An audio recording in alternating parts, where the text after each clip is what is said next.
So the first thing I'm going to do is apply BB cream, but before that I've also applied moisturiser because my skin's feeling a little bit sensitive, and also it works very well as a barrier for any kind of foundation or BB cream and stops it from really getting into your skin. And since I'm going to be applying a lot today, I'm going to do that first. Then I'm going to blend it into the skin, making sure to focus on the outer corner of the eyes and underneath the eye as well.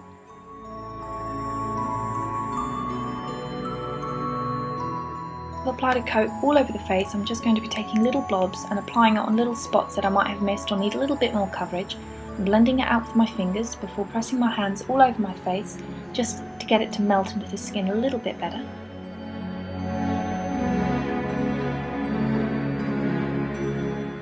Now, Elsa's eyebrows aren't as dark as mine, so I'm going to be lightening them with a primer which isn't any good for priming, but it's very good for lightening the hair. So you want to take a wand and run this through the hair, up and down, all over it, just to completely cover the hairs. And then once I've done that, I'm going to fill it in with an ashy brown which has got a slight yellow undertone to it, just to fill in the brows.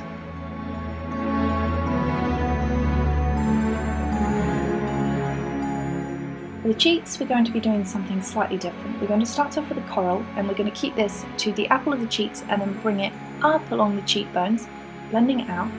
But then we're going to be moving on to a pink colour which we're going to keep just on the apples of the cheeks, so that way there's a gradient in the blush.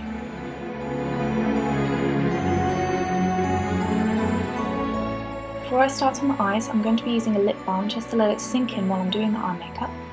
And for the eye makeup, obviously, first thing we're going to do is apply an eye primer.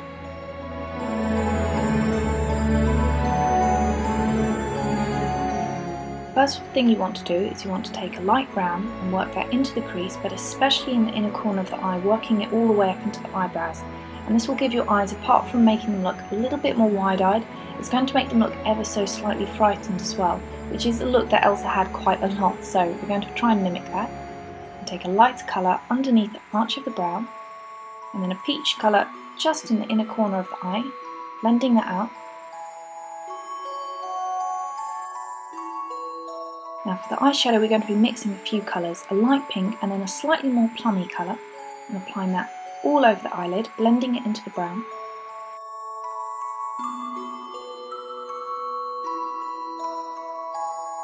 Now over this I'm going to be using the blush, which is absolutely beautiful over the eyes, and it will give it that ever so slightly shimmery look that we need without it being full on glitter.